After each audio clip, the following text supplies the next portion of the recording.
Hi everyone, today I'm going to go into Jurassic World Evolution 2, and we're going to look at as much stuff as we can that came in the Feathered Species DLC pack and free Update 6. There's lots of exciting stuff, and I'm going to get through as much as I can in this video. Let's jump in game. Alright, so I built a little facility here just to test all our species. Here you can see the gigantic square maps that we now have, which are much larger than previous maps. I am on Biosyn Sanctuary right now, which you have to have the Dominion Biosyn expansion to access the square level. We'll get a better look at that in a minute. Okay, so here we are. You can see how tiny my facility is. A gigantic map. It's probably at least twice as big as the regular Biosyn Sanctuary map. Yeah, there's 9 of these maps, so it's quite a lot of opportunity. Alright, we're gonna look at the species first. The 4 new species that come in the DLC, which cost $8. First, we're gonna look at Dilopterus, I think it's called. Oops, I forgot to turn off scientists. While we're in here, I'll show you some of the new sandbox settings. Here you can see unlimited feeder reserves, which means that feeders no longer have to be replenished. So I've turned that on. Okay, there we go. Scientists are off. We're gonna look at the smallest flying species in the game. At first I thought it had ears, but it really just has little tufts of feathers. I'm gonna incubate a bunch of these because I want them to fill up this aviary. I'll randomize the pattern so we can see some variation. Which is a really unique pterosaur. Aside from the quets, we don't have any feathered pterosaurs. I'll speed this up. In the time controls, we now have a slow motion mode, which moves at 1/3 speed. Really great for screenshots. You'll see a little bit of that in this video.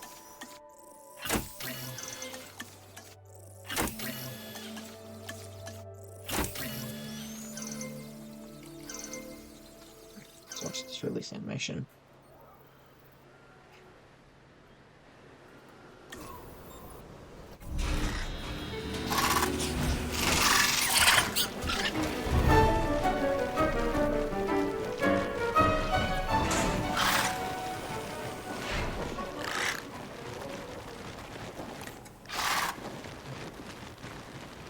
Alright, there we go. We have this tiny creature.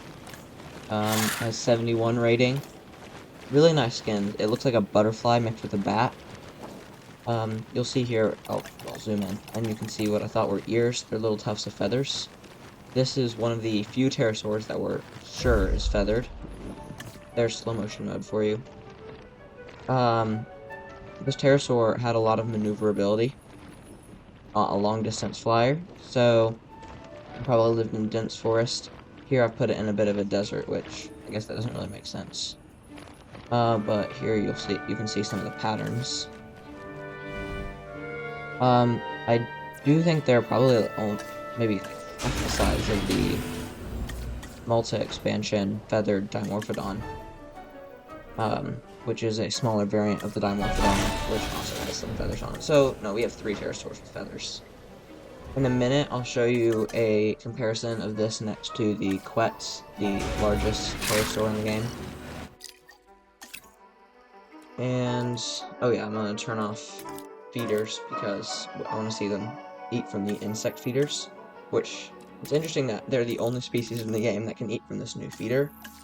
We'll see if we can get the animation to work. I have seen it before. They just snapped the bugs out of the air. So here's the insect feeder.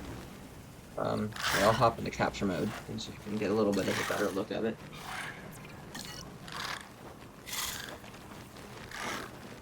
It's got, as you can see here, there's like rotting food in there. Sorry. I don't use capture mode a lot, so there's rotting food in there, and that attracts moths which fly up between these bars. You can see some of them there. And the Dilopterus will just swoop down. I wish some of the other pterosaur species could eat from this, like Dimorphodon and Tapejara. Then it wouldn't just be Dilopterus, but I think maybe they'll add more species later on that can eat from this. Kind of like what they did with adding an omnivorous creature. We have 2, which you'll see the other one. Oviraptor in the last update, and now we have Dinokairos, which is our next creature we'll go over, but first I'm going to release a quest so you can see the insane size difference. I like that we're getting variation flying creatures. Of course, there's still more flying creatures that I want, like Archaeopteryx, Meganura. Of course, those would be hard to make since they're so unique, but with these, they've showed us that they can make really unique pterosaurs. Like, look at the difference between Pteranodon and these things. You'll see it sitting on the viewing dome, which I'll show you more of later. That's part of the free update 6. And it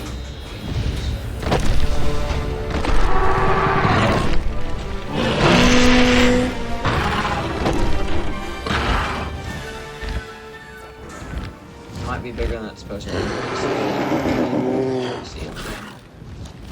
The aviary almost looks too small for it. Alright, I'm gonna see if I can put this together. Just gonna cycle through. So you can get a better comparison. But you can see there how tiny it is compared to the quest. Sadly, there's no other pterosaurs that can eat them. I wish the Dimorphodon could fight them, or like the Pteranodons could snap them out of the air. That would have been cool. Oh, that's a good screenshot. I'm gonna take a screenshot of this.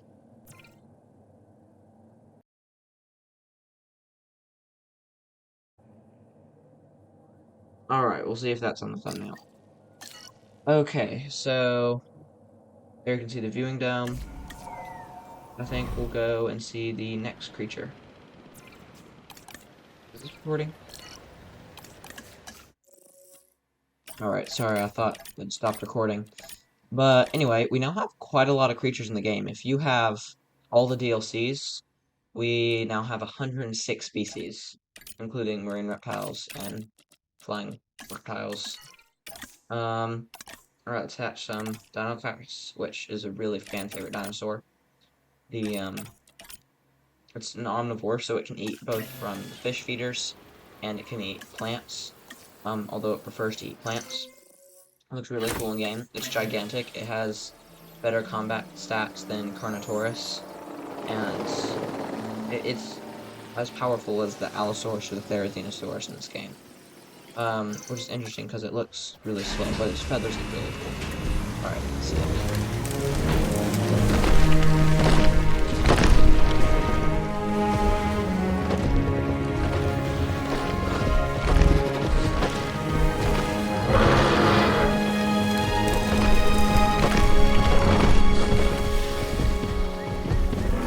There we got some unique release music, just like the Jalophorus.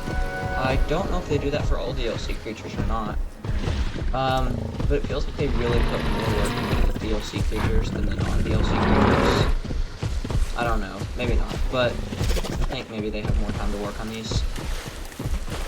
I don't have a fish feeder in this exhibit though, so we won't get to see the mute from that. I'll try to see if I can catch any of their animations. They have some really good ones, but I don't want to sit around for 30 minutes and have a really long video. Alright, I'm going to go ahead and hatch my favorite creature from the pack, even though it's tiny, the Sinosauropteryx, the Raccoon Conti. Oh, there it is. Alright, I'm going to randomize the skins so we get a nice variation. You get 7 per batch for these. Or is it 8? 8. There was 7 for the Jalophorus, yeah.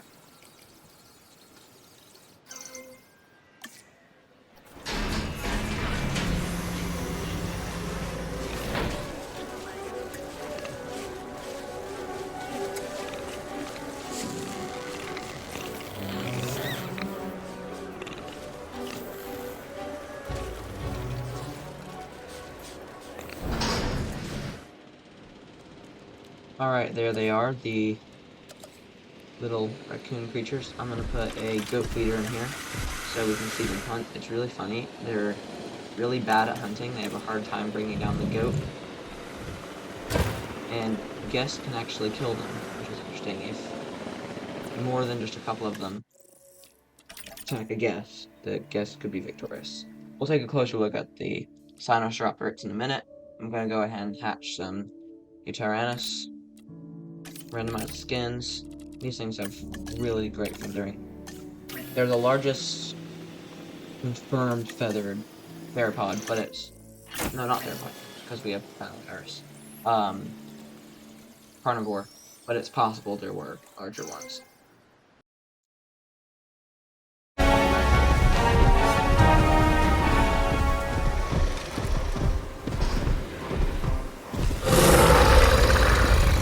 Alright, there we go.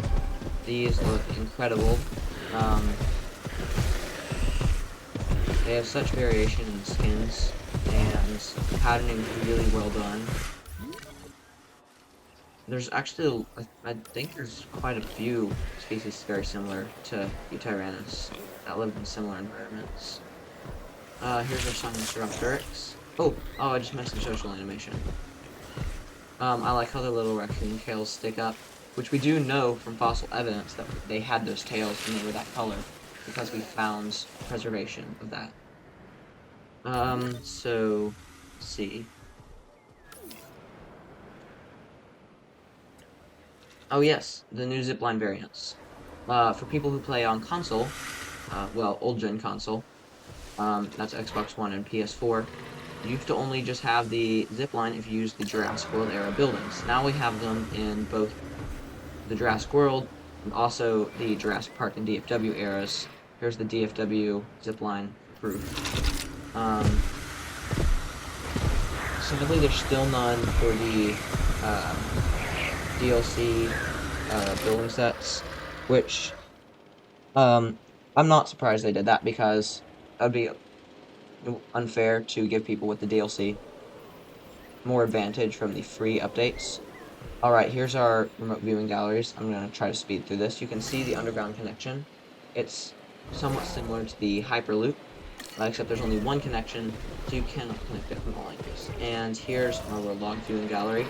I tried to cover up the big supports with some trees. It looks really cool from the inside. I do think that you could only maybe use this maybe once or twice in a part, otherwise it's going to be repetitive. But it's really good to have more attractions to get variation in the parts. And there is a maximum distance that you can place these apart from one another. You can't just connect it across the entire map. Let's see. And then here is the viewing dome, which I actually like better. I thought I'd like the log viewing gallery better, but I think the viewing dome actually looks a little better. And both of these can be placed in aviaries and in land exhibits. Alright, here you go. From inside the viewing dome. It's really low to the ground. There you can see the pterosaurs sitting on the rails. It's really cool.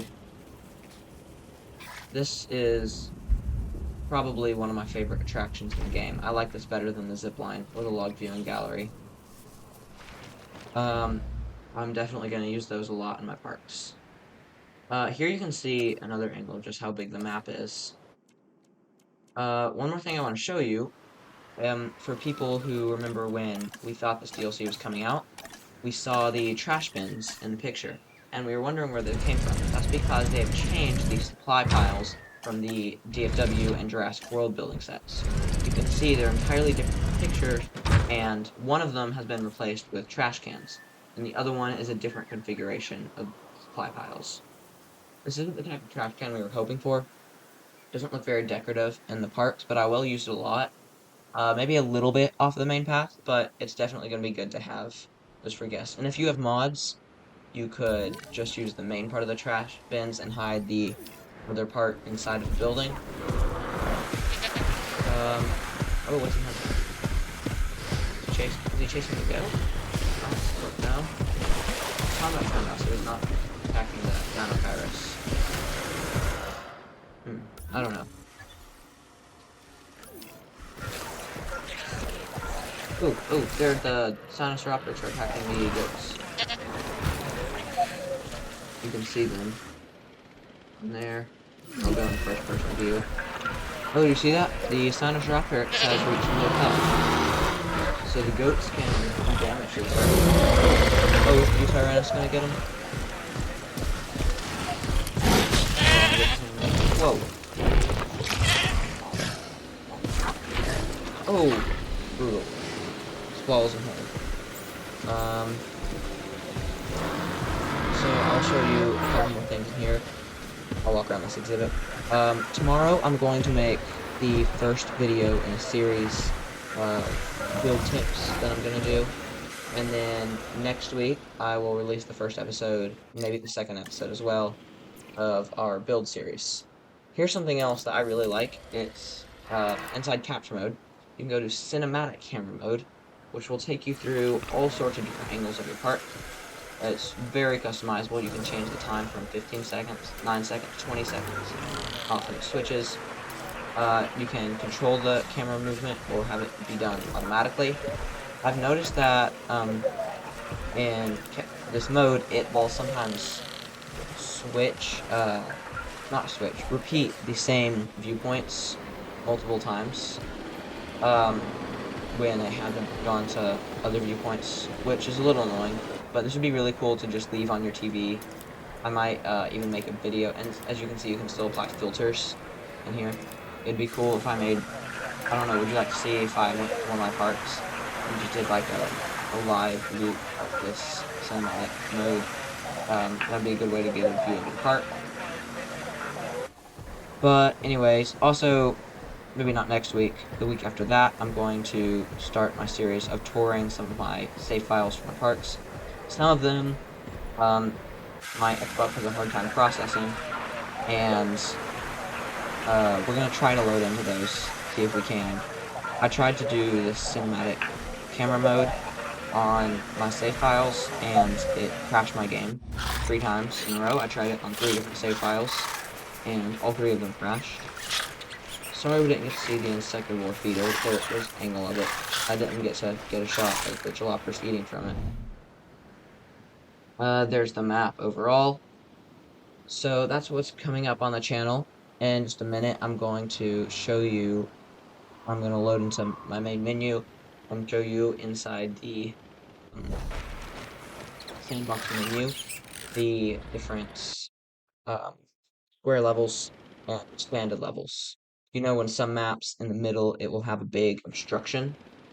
Not going to have those anymore on 4 different levels. Is it 4? It's 3 or 4. Alright. So that's what's coming up on the channel. Please like and subscribe to this video. I want to grow this channel and just have fun with it. I'm also going to try to play a Jurassic Park Operation Genesis. I know the technical anniversary has passed, but I'm going to play it this year. If you have any ideas for what else to do on the channel, please comment. But there's lots of content coming, and I know these probably aren't spectacularly good YouTube videos considering I've only been making them for a couple of months. But here we are on the main menu. Inside Sandbox, we now have this menu that says Square Levels. We have nothing new in Challenge Mode. Don't look at my Challenge Mode. I don't play Challenge Mode. I tried it when I first got the game and realized that it was no fun. I much prefer Sandbox. Of course, there's nothing wrong if you like Challenge Mode. I see why that would be fun. I just don't personally enjoy it. Alright, so here we go. In San Diego, as you can see here, you have the standard layout, which will have the amphitheater, but also a big mountain in the middle of the map, and the expanded layout. The only downside of the expanded layout is that it gets rid of the amphitheater, which for me is a big drawback, so I would still use the not expanded layout. Especially considering we also have a square level of that same one. Southwest USA, the most infuriating map in the game, with the giant cliffs in the middle of the map. You can now get rid of those at the expanded level. And same for California. We're going to be using the expanded level of this for our next park build.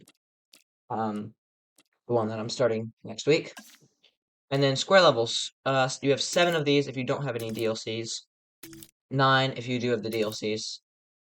Or, no, 6 of these if you don't have DLCs, plus 3 for the DLCs. The temperate ones are really unique. It's a brand new map. It's not just laid over Pennsylvania, Germany, or the UK. It looks very new and unique.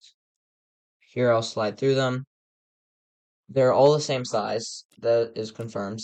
Let's see.